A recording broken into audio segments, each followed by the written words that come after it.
We're ready. Are you ready? It's nice to have an opportunity to visit. It really is co-creation at its best. It's where a part of you that you aren't so sure even exists meets the part of you that you know. And wonderful things happen when that happens. You're at your best when you find alignment with the source of yourself, your own source.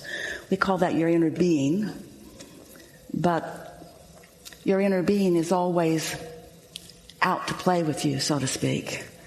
Your inner being is not a recluse hiding away. Your soul, source, inner being is always aware of you, brilliant, leading-edge creators. It was so good of you to come into these bodies and to focus into this time and space where variety and contrast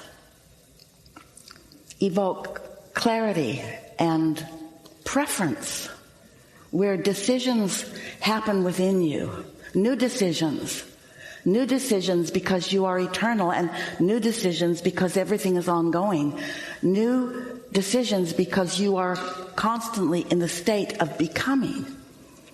And so we'll talk about that a lot today, how your environment evokes from you new preferences, and sometimes the new preference doesn't really blend well with the reality that you're currently living.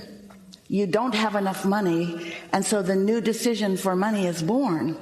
But often in your humanness, in your mortalness, you don't realize that once a desire is born, that it's already underway, that it is achievable, that if it can occur to you as something that you prefer or desire, it's already underway. And if you don't get in the way of it, it will become that more manifested, where you can see it and hear it and smell it and taste it and touch it, and others can observe you doing that. But when you give birth to a new preference, an amended decision, something that you would like to improve in this way or that way, the new renovation of something, when that occurs to you and therefore is underway, sometimes, in fact, most humans do it most of the time until they get the hang of how this all works. Most of the time, when that new desire is hatched, you compare it with what currently is. Almost like you're trying to talk yourself out of believing that that could be because this is. Or this is all I've known. Or this is all my mother knew, or her mother knew, or it's just the way that it is. And we really want to help you shake loose from that, this is just the way that it is, or the way it has been, because you're creators. And that's ridiculous. A creator doesn't say, well, see the art, see the statue, it's done. There it is. My life's work. Worked a long time on that, and there it is. Good for me. Now I'm bored. Because that's not how it is. With every single thing that you desire comes the wherewithal for it to become the physical realization, the physical manifestation of your desire. And we're going to talk, as long as you're willing to listen here today, about how that is so. And we want you to feel yourself more decided to be a deliberate part of that process. Not just an observer, I've observed it and I choose, but an observer and I choose it and I continue to choose it. And I choose it for this reason and for this reason and for this reason. And I like it for this reason and this reason and this reason. And I want it because of this and this and this. And I intend to enjoy the becoming of it. It's like when you take a trip, Esther's all reunited with road trip. She hasn't taken a road trip in a long time, and she just drove from San Diego back over to San Antonio. And, she wants to be on the road all day, every day. Because every mile is new and different, and every driver is someone new to play with, and everything about the trip, everything feels open, open, open, open. And her fingers are right in the molding of the clay right here, right now. In the new, there is a yes that comes forward in Esther, because she spent so many years doing that and loves the open road. And she was wondering, pondering, why does this feel so good? And it's the new possibility in every moment of it. It's the absence of so many known expectations.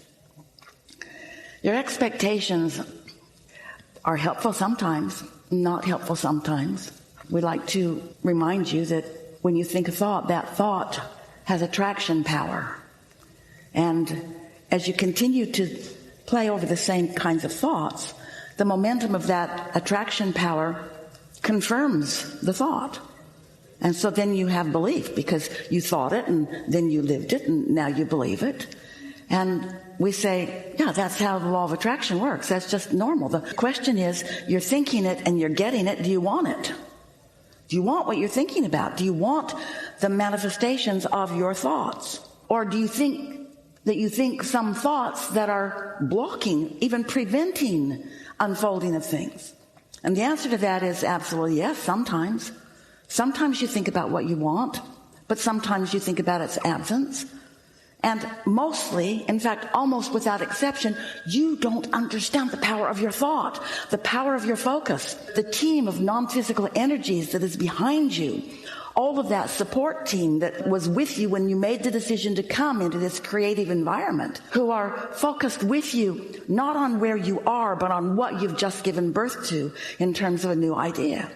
That's where the juice is. That's where the energy is. That's where the true momentum is. And when you get in the flow of that, you amaze yourself. You'll find yourself saying, I barely had a thought about that, and boom, there was more evidence and more evidence and more evidence and more evidence. So while we are together here today, we want to really shore up your understanding about all of that. And we also want to remind you again, reacquaint you with your emotional guidance system so that you can know in advance what you've got on its way to you. Because there are two ways to know what's unfolding in your life, creator, attractor, magnet of whatever it is. There are two ways to know what you're attracting. The first is pre-manifestation, how it feels. You can tell. You can't have a happy ending to a miserable journey. You just can't. And the second is when it shows up, you'll know. The good news is whatever shows up, you can make a new decision about it. You can add to it, or you can take exactly the opposite end of the stick about it. So we are very pleased to be with you here today and eager to talk with you about whatever it is that matters to you. There's nothing off limits, and there's no pre-decided order. It's what's active within you. We just want to slip one thing in. A thought that you continue to think is what a belief is. And those strong beliefs, an even stronger word could be expectation. When you expect it, these are decision words, and those are really good words. We just want to help you to be decisive about what you want, not decisive about what's coming even though you don't want it. You don't have to lock yourself in to those unwanted thoughts. And we love you so much, but you are sloppy thinkers because you are observant thinkers.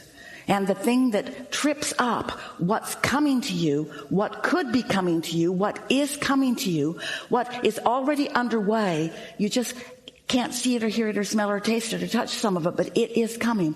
What trips you up and keeps you from letting it come in faster or at all is your fascination with your description of what is. What is compelling. We get it. You can see it, and you can share it with each other, and you can comment about it and talk about it. smell it and taste it and touch it and all that tactile stuff that is so unique to a physical experience. But if you could let loose a little bit, and so we're going to give you an analogy. It's like, think of a belief or an expectation, wanted or not wanted, as clay that you molded. You molded it. You created it just like the sculpting thing. You created it. And for a while, that clay is still pliable and moldable and changeable. But after a while, it hardens. And then it's sort of done. And what so many humans keep trying to do, you come together with your hardened clay, with your beliefs. And you meet up with others with their hardened clay and their beliefs. And then you spend all your time trying to bang those hardened pieces of clay together, thinking that something's got to give, but it's not going to. That's not where your progress will come from. As you are looking forward, where the clay is still soft and moldable, that's where all of your power is. And so don't try hard to change things or to fix things. It's really more futile than you know. Because your power is in that new desire that your source energy is in harmony with, and your work is singular. Your work is to get in harmony with your own new desire. You get to create what you want. And we want more than everything put together for you to know that. But words don't teach. It's only life experience. And so as you identify your decisions and focus on them because they feel good, and focus on them until they feel normal to you, and then you watch them piece by piece by piece come into being. Esther has made a decision to close her San Diego residence and to base completely out of San Antonio.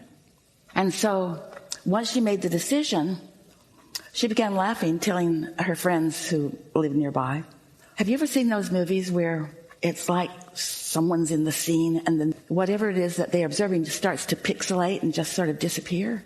She said, it's like my place here is pixelating and garbage disposal just stopped working. And then the thermostat.